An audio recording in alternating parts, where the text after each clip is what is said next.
If you own more than one cordless tool, you probably wasted money on batteries, not because you needed to, but because the system pushed you into it. This video breaks down how drill batteries actually work across brands, what's interchangeable, what isn't, and where the real limits are. You'll see what battery adapters really do, when they're worth using, and when they're not. By the end, you'll know exactly when buying another battery makes sense and when it doesn't.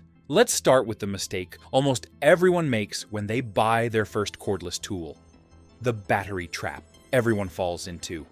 Most people don't feel like they're wasting money on tools. They feel like they're making reasonable decisions as they go. But over time, what actually costs them the most isn't the tools, it's the batteries. It usually starts with a simple purchase. You buy your first cordless drill. It comes with a battery and a charger, so everything feels straightforward. You don't think much about battery systems or brand commitment at that point. You're just getting started. Then you need another tool, maybe a grinder, maybe a saw. You notice the bare tool is cheaper, so you buy that instead of the full kit. It makes sense. You already have batteries and a charger, so why pay for them again? That logic keeps going. One more tool, then another, and before you realize it, you're not just buying tools anymore. You're invested in a battery platform. This is where the decision pressure starts to change. When you see a new tool, you don't immediately ask whether it's the best option for the job. You ask whether your brand makes it. And if they don't, you hesitate. Not because the tool isn't good, but because switching feels expensive and inconvenient. A lot of people have had this moment. You see a tool from another brand that would genuinely make your work easier. It might be better designed. It might be cheaper. It might just solve a problem your current tools don't. But then you think about batteries, chargers, and starting over, and you walk away. So you wait, you settle for something close enough, or you overpay for a version your brand finally releases later. And none of that feels irrational at the time. Battery systems are designed to feel like convenience. And at first, they are, but over time, they quietly turn into lock-in. Once you've got multiple batteries on a shelf, switching brands feels like throwing money away, even when sticking with the system is costing you more in the long run. What really keeps people stuck is the belief that batteries across brands are fundamentally different. Different voltages, different power, different safety systems, different performance. That assumption makes it feel risky to even consider alternatives, but that belief isn't always accurate. Most modern cordless tools in the 18-volt and 20-volt range are built on very similar battery foundations. The differences exist, but they're often smaller than people think. And once you understand that, the whole situation looks different.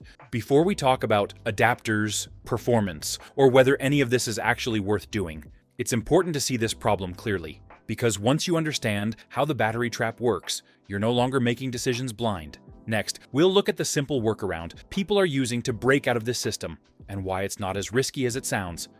The simple workaround most people don't know exists.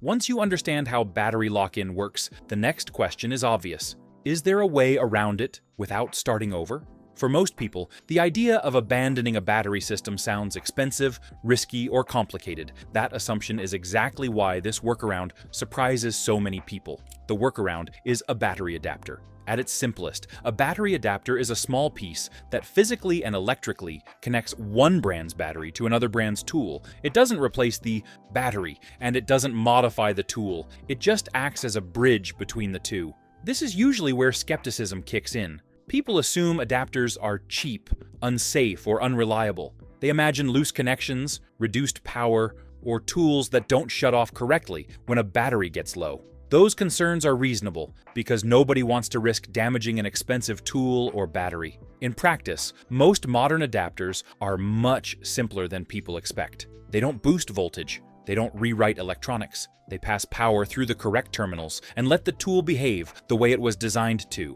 If the tool has low voltage cutoff, it still works. If the battery has built-in protection, it still functions. What makes this option so useful is what it changes financially. Instead of buying into a second battery system just to try one tool, you can buy a bare tool and a low-cost adapter. That single decision can turn a $300 experiment into a much smaller risk. This also removes a lot of hesitation from buying decisions. You're no longer stuck waiting for your preferred brand to release a specific tool. If another brand already makes the right tool for the job, you can actually consider it without committing to a whole new ecosystem. That doesn't mean adapters are perfect or that they make sense in every situation.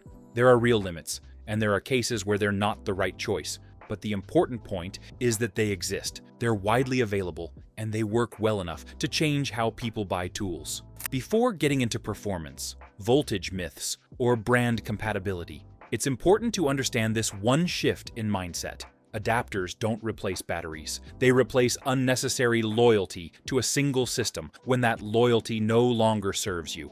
Moving on, we'll look at what actually happens when you use one of these adapters in real life, and whether the concerns people have show up once a tool is under load. What actually happens when you use one?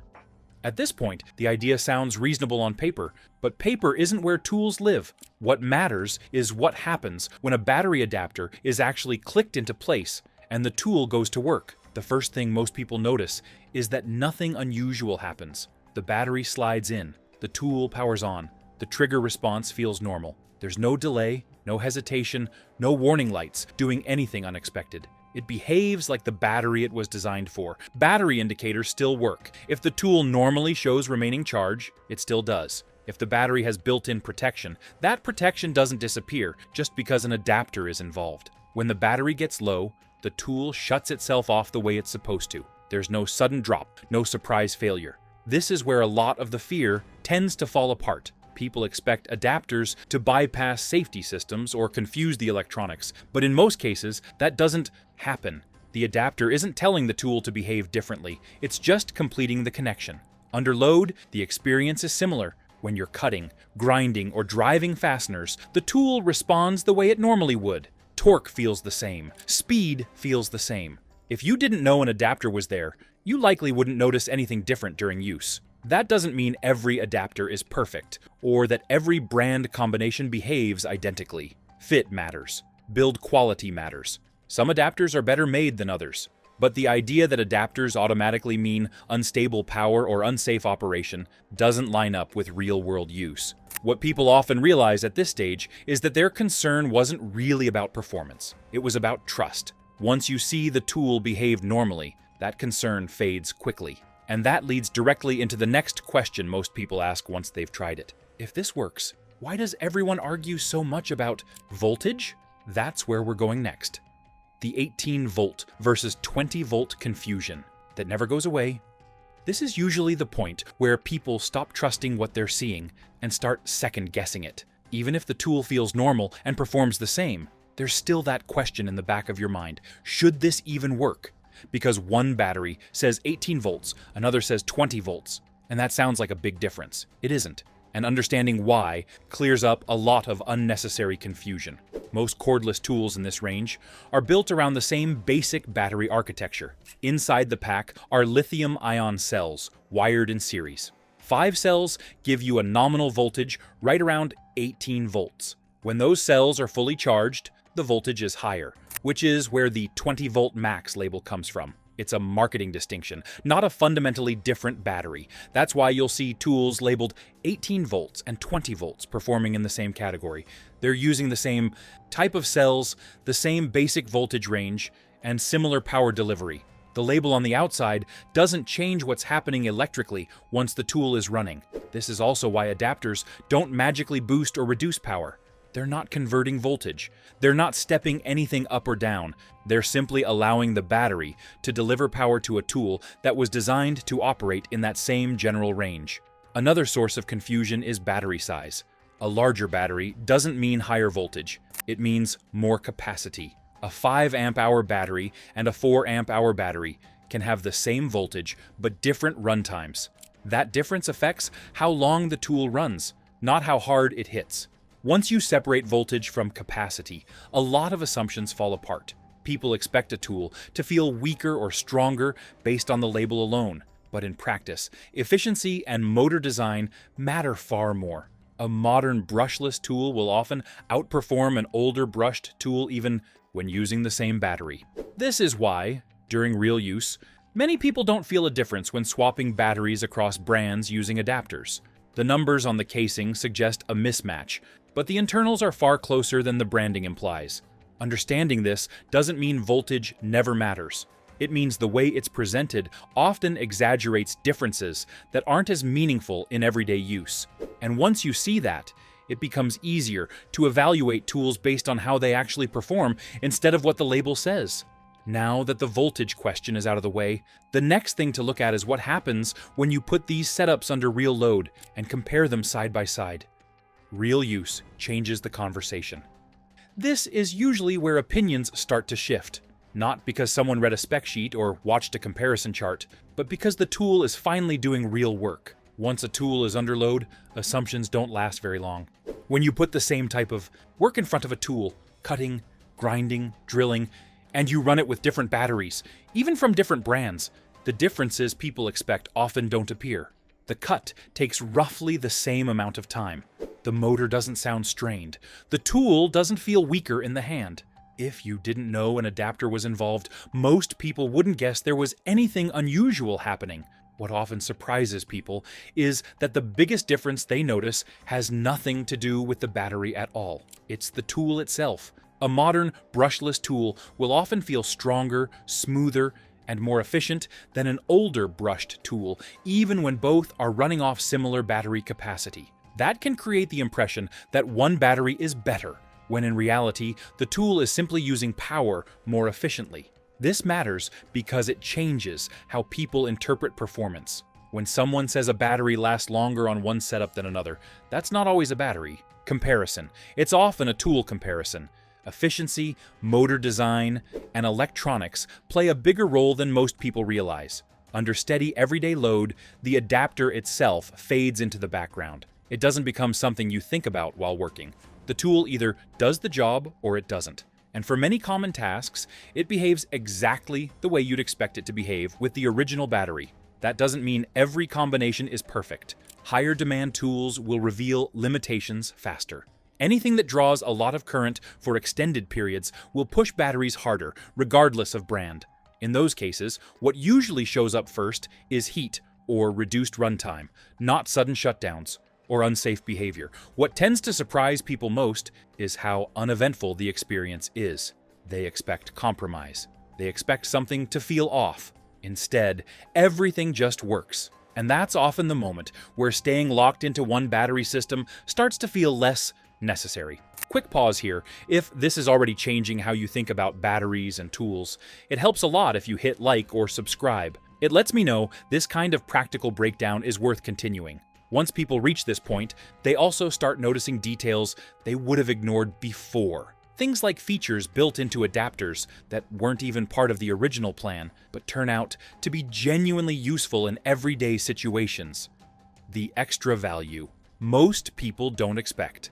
Once adapters stop feeling like a compromise, people start noticing things they weren't even looking for. This is one of them. Some battery adapters include features that don't have anything to do with running tools, but end up being surprisingly useful. One of the most common extras is a built-in USB port. At first, that sounds like a novelty, but when you think about how much energy is stored in a tool battery, it starts to make more sense. These packs are designed to deliver high current for long periods. Using that same capacity to charge a phone or tablet is actually a very light workload by comparison. In real use, this turns a tool battery into a portable power source. You can charge a phone multiple times off a single pack. A tablet can run for hours. For people who work out of a truck, travel, camp, or just want a backup option in the car, this can replace the need for separate power banks. What makes this practical is that it doesn't require committing to another accessory ecosystem. You're using batteries you already own. When they need to be charged, you put them back on the same charger you've always used. There's no new charger to carry and no extra gear to manage. This also changes how people think about battery size. A smaller battery might not run a tool for long, but it can still be more than enough for emergency charging. You don't need the biggest pack you own for this to be useful. Not every adapter includes these extras, and not everyone needs them. But for the people who do, it's a reminder that adapters aren't just about making tools work. They can add flexibility in places you weren't originally trying to solve. Of course, this doesn't mean adapters are unlimited or universally compatible. There are still real constraints, and ignoring them can lead to frustration. That's what we need to talk about next, where adapters stop making sense and why. Where adapters stop making sense.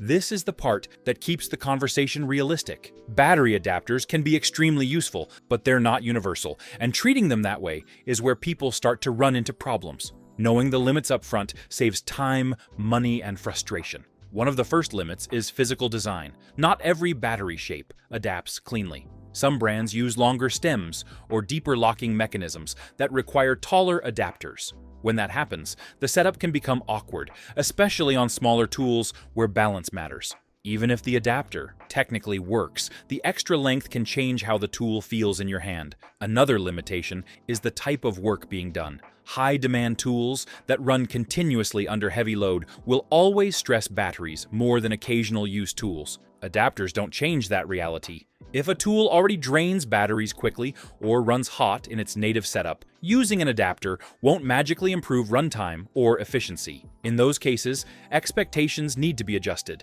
There's also the question of stacking adapters. In some situations, people use one adapter to convert a battery to another platform, then a second adapter to reach a third brand. While this can work, it adds bulk and leverage. That extra length increases strain on the battery connection and can make the tool feel front-heavy. It's useful for testing or occasional use, but not ideal for everyday work. Build quality matters more here than people expect. Not all adapters are made to the same standard. A poor fit can lead to wobble or inconsistent contact, which over time can cause wear on the battery or tool terminals.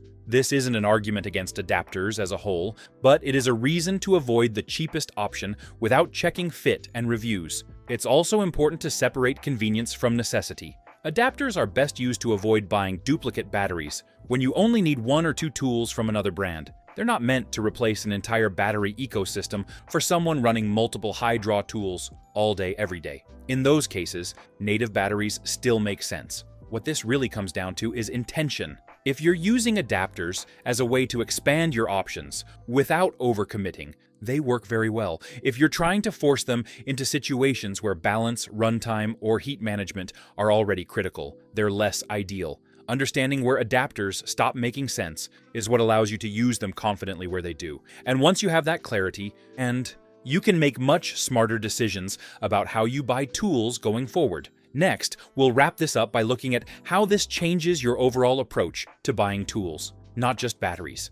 A smarter way to buy tools going forward.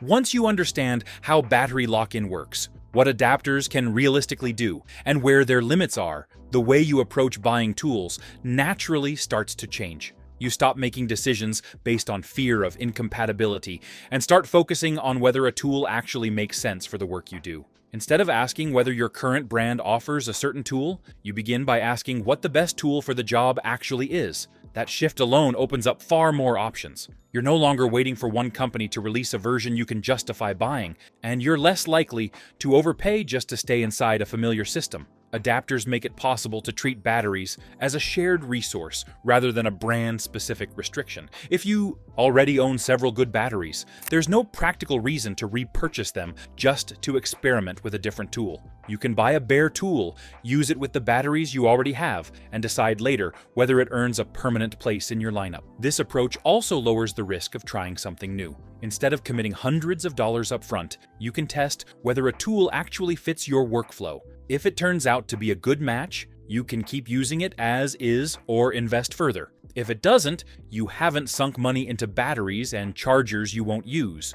Over time, this leads to a more balanced setup. Many people find it works best to maintain one primary battery platform for their most used tools, while selectively adding tools from other brands when there's a clear advantage. That might be better design, better ergonomics, or simply better value for a specific task. It's just as important to know when not to use adapters, tools that run constantly, under heavy load, or situations where balance and maximum runtime matter, are often better served by native batteries. Adapters aren't meant to replace every system, they're meant to reduce unnecessary duplication. What this ultimately changes is how purchases feel. Tools stop feeling like long-term commitments tied to one brand. They become individual decisions based on performance, usefulness, and value. That shift alone helps prevent regret and cuts down on impulse buying. If this helped you think differently about drill batteries and tool systems, that's the win. The goal isn't to buy more tools. It's to stop paying for the same things over and over without realizing it.